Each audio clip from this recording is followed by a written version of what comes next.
here is my Robin, actually it's not a Robin Reliant, it's a Reliant Rialto, which is a facelift of a Robin. Now we bought this around 6 months ago as a bit of a complete piss take, and then it turned into more of a piss take because we put a motorbike engine in it.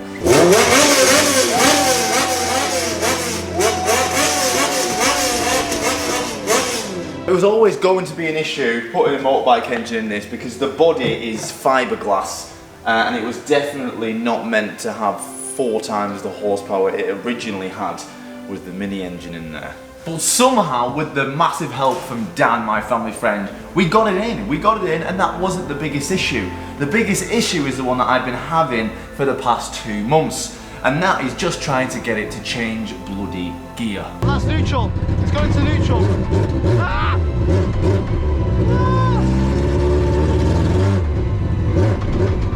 Still won't go in second gear.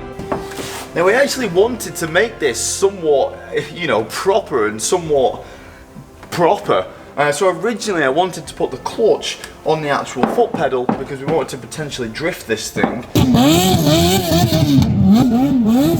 It's gonna fall, it's gonna flip. And we just couldn't get it to work, to be honest. So I reverted back to the original clutch assembly on the actual handle. And now this works great, the clutch works absolutely fine. Now initially with a motorbike engine, it's basically, you know, 1 down, 5 up, which is very simple. Now, I've been trying to implicate this method to work and I cannot get it to work. The idea was I wanted it on a sequential shifter here so I could bang, go up the gears.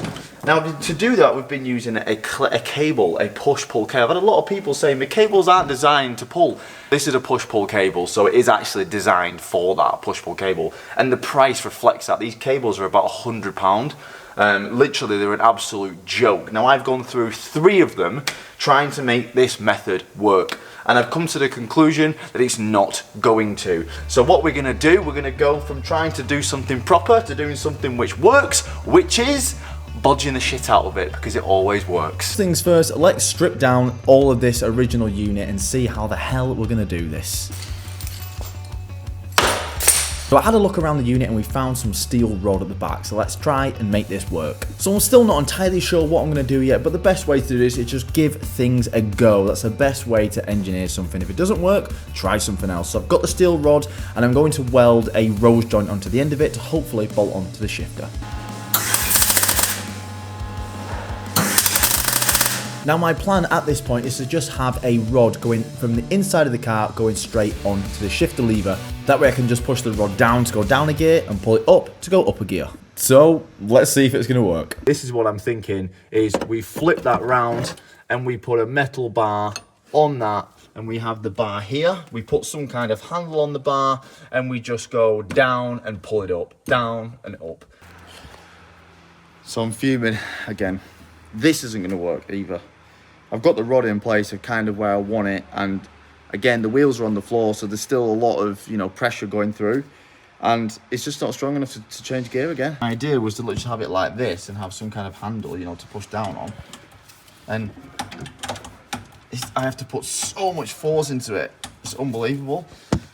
It's just not going to work, and the force of doing that,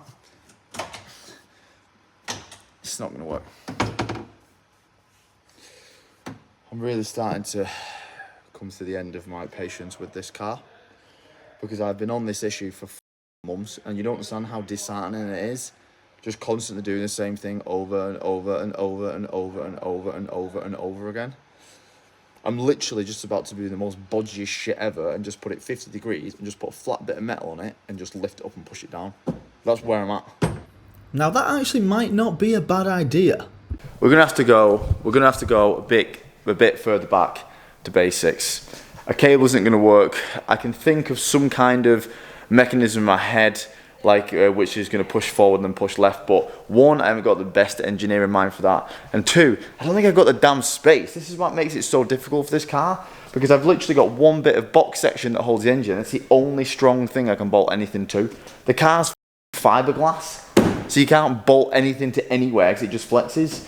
Now, I'm ready for a stressful day because Fixing this car and building this car is definitely not easy. And definitely is not as easy if you can't use Carly. Now Carly is a mobile mechanic which literally fits in your pocket. Now sadly Carly can't help me build the Reliant. It can help me fix my other cars, especially my BMW and my van. The good thing about Carly is it doesn't just let you read and clear codes, because you actually can't find a lot of issues just by doing that. It actually lets you look at live data. It lets you code things into the car for like cool features and stuff. Now on this BMW you can actually code 11 ECUs, so all of those have some personalization, and this is just one of the ECUs. Look at the amount of stuff you can do. And it actually lets you look at how it's been driven in the past. So right now my BMW, everything is absolutely fine. It drives fine, it's got no lights on the dash. Let's see if Carly is actually show me something that the BMW isn't telling me itself. So we've got one engine issue, and that's throttle valve position. Now I've actually heard this on these BMWs, that this is a very common issue about the throttle bodies going bad. Carly's reacting that as actually severe as well, so we need to look into the throttle body. You can actually go into the Smart Mechanic and it will actually give you a rundown of what the actual problem could be and how to fix it as well. So it's so good to be able to have such a professional tool in such a small package which you can literally take anywhere. I keep this in my X5 and I take it on every single holiday I go on just for that peace of mind. So thanks Carly for sponsoring this video. There'll be a discount code and a special link on the screen and in the description if you fancy a really big discount. So go and give Carly a try, but for now, let's go and get back on this Reliant. We're going to go simple physics as possible, and we're going to do inertia. Let's go and talk about inertia. This is something I learned in uni, and this is how a breaker bar works. Simple law of inertia. Let's talk about it. If you want to open the door, the point of rotation here, it's going to be harder to push the door here. But if you want to push the door the furthest point away of rotation, it's quicker. It's going to be easier. Yeah. So I'm going to do the same amount of force here and the same amount of force here. So using that physics, we can make something work on the engine. So to demonstrate on this on the car, I've got just, well, this is actually a coilover key which I just found that bolted in. If I'm trying to change gear here, it's going to be harder if I push at the bottom. So if we just take this idea and put it inside the cabin, we'll be able to change gears easy. So what I've done is I've spun this round, and we've just basically just made a long lever.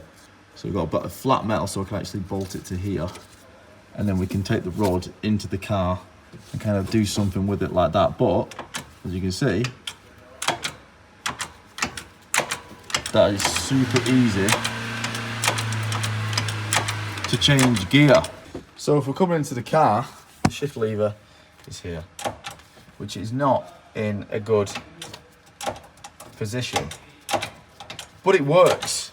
It's not in a good position, but it works. It does actually work. But we've got a welder and a grinder, so let's put it in a better position. It's working. That will work. I'm just going to extend the lever a little bit back, which I've started to do here just with like this little thing. I'm just going to literally just extend the lever back. It's going to look horrendous, but look at the state the rest of the car. Do I really care? No. More annoying is that now I need to find another way to do the clutch, because obviously the clutch was on the shifter cable and now it's not on the shifter cable because we don't have the shifter cable. So I'm going to have to find something else to do the clutch. I'm a little bit worried, not going to lie. So let's just finish this and just weld this other bit on. Let's just get that out of the way, at least it changes gear, and then we'll figure out what the hell we're going to do with the clutch. And I've got some more things to do as well, because right now, when we took it for like a 2-minute drive, absolutely sending it, it got really hot. And that's because there's no coolant and there's no fan or anything in there, so we need to finish off that as well, which I've got some bits. So let's just finish off this final little thing and hope it works, and then we can actually move on to something else, which is going to be just as stressful. So I've marked up where the extension needs to be. We're going to take it off the car, weld it together, and while it's cooling down, we're going to carry on with the next thing. So one thing we need is a fan. This is one thing why it's overheating. There's not a fan on there. Now I'm a little bit worried that it is going to overheat in general, because I don't know, like this is like a high revving engine and they usually have a lot better airflow than where it is now. So I've literally used the standard radiator from the Reliant, and it's in the same location and everything. So it's designed to get airflow through here, and then it goes down, and then obviously the radiator's down there. So the original fan was actually ran off the engine on the Reliant engine. So I've managed to pick up this fan from eBay. It was like 15 or 20 pounds. It's just like a universal 12 volt fan, pretty much. So all we're gonna do is, I have measured it and it does look like it's going to fit. It's gonna be tight, but it will fit. And then all we're gonna do is, I mean, if this was a proper car, it'd be good to have it on like a fan switch, you know, connected to the ECU, or, you know, actually have a fan switch inside the car so you can let it get up to temperature. But what I've learned is, from obviously building the E30 and building the drift car, is that there's never a time you're not gonna use the fan.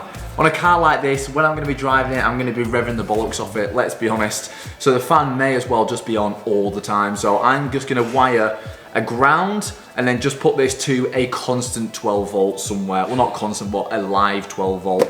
So when we turn the key, ignition. So when we turn the key, the fan's just gonna come on. Now the fan actually fit really well, and it actually came with these cable ties. They're like certain cable ties, they push through the radiator and then you can connect it on the back side. They didn't really work very well on my E30, but for this application, these will be fine. Now if I can recommend one thing to people, it would be to keep wiring. This is the whole wiring loom out of my E30, and buying wiring is so expensive and so annoying, and just keeping a loom like this just makes wiring jobs so much easier. Now there's so many things on this car which I'm not using, so there's so many wires to use. So I actually just took the headlight wire, or the full beam.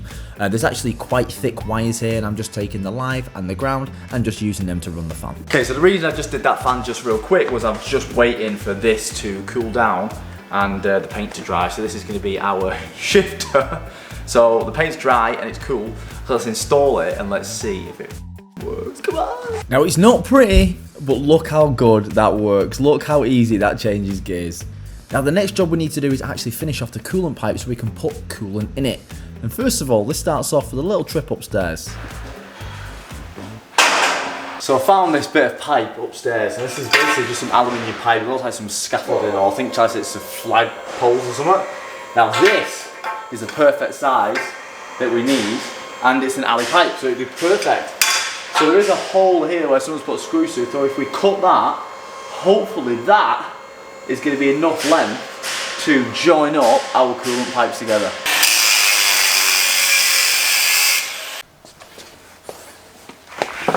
It was almost a perfect plan. So this pipe goes loosely into that one, but with a hose clip I think we'll be alright. It goes nicely into the stock one over here, which is great, but this one is just a bit tight. I can't find any pipe this size, and I think even if I do have pipe, it's not much space. So put this over there. Now obviously you don't want to tighten down silicone to silicone. I've seen people do it and it's fine, but obviously we're on the internet now, guys, and I get absolutely rinsed everything I do wrong. So what we're going to do is, I found this little thing upstairs, and we're going to use this as a joiner that fits in there quite nicely like that. And then just going to pop it in so it's nice and tight. Put this over the top of there, and then we can tighten this down onto that one, onto the joiner, and then this will go onto that pipe and it should be fine. So let's give it a go. Let's put the theory to the test. Right, the pipe is on. I think we're ready to fill this bitch up. Okay, so we're just going with water for the time being. Shitting hell.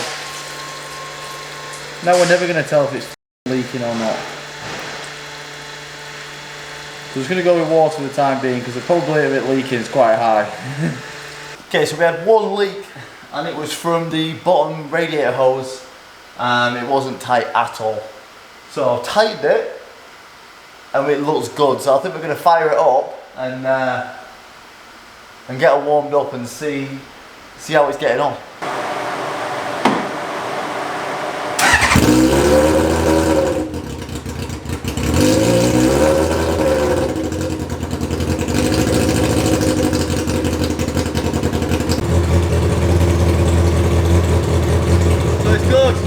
No leaks so far, and it's been circulating, so the coolant pipes are actually getting warm, and the ones inside the car aren't leaking also, so it's good news. I'm just letting it bleed out. So we've got coolant, which is great, so we can run it for more than 2 minutes, and we've got a fan, which is great as well, so that'll keep it nice and cool. Now it was idling there for ages without the fan, and it still never really got up to temperature, so I think the water in there is doing a good enough job. So obviously we're going to be on the limiter, the fan should just keep it cool.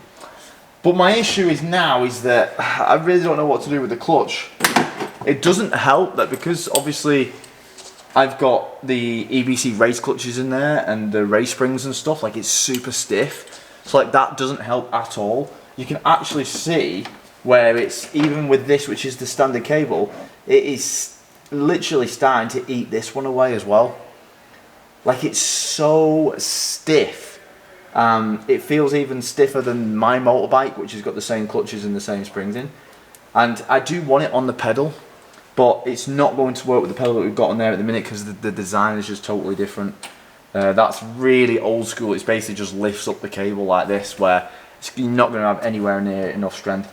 We need to have, you know, obviously this spins in there and you can tighten it and loosen it, and even then it's really stiff. I've even thought of a way to maybe just like mount the bar at the back and then just, you know, put my foot on that. But again, because it's fiberglass, can't mount anything to anything strong, which is an absolute pain unless I drill some holes in the car and put this bar through. I mean, that's literally my only option right now, because I just don't know how it's going to work. I'm not buying a pedal box. You can buy like pedal boxes, singular pedal boxes, like, you know, clutches and stuff, but like £200 just for a thing, and most of them are hydraulic as well, so not many in the cable. So the only other thing would be to get a like a universal throttle pedal, because this is more like a throttle cable, really, to be fair, than a clutch. So a universal like throttle pedal might work, but I'm struggling.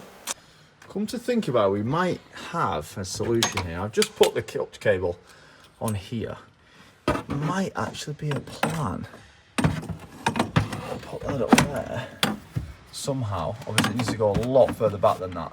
But on that angle, if we cut a little hole in the floor here, send this bar through, weld it to the subframe over there, then we could have a clutch there.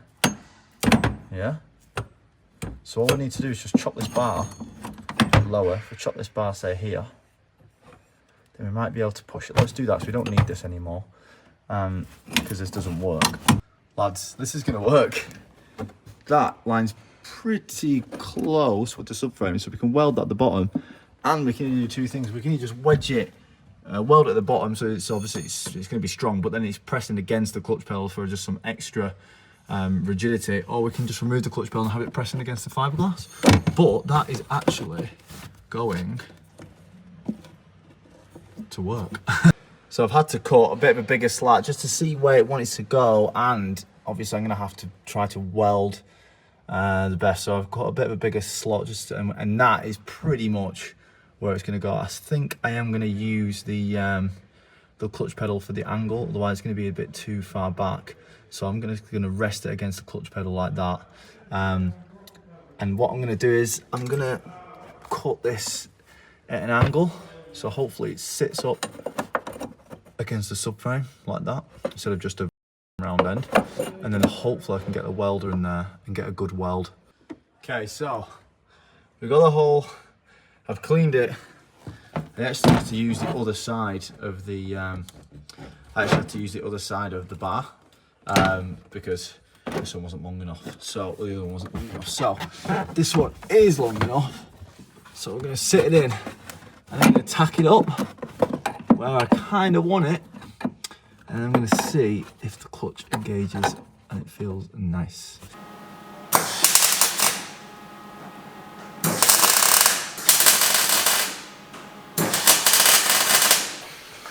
And ladies and gentlemen, it is definitely not the prettiest weld in the world because I couldn't get in there, but I've leathered that bitch up. And ladies and gentlemen, we have a foot clutch. Whether it works or not is going to be the next thing, but it feels like it works. It is bodgy, it is definitely not user friendly, but it works. So I can't actually test it tonight because everyone's gone home and all the garage is shut. With the next episode, we're going to take it for a spin because that is everything pretty much done. We've got a foot clutch, we've got a working shifter, and we've got coolant. So, time to send it. See you in the next video, guys.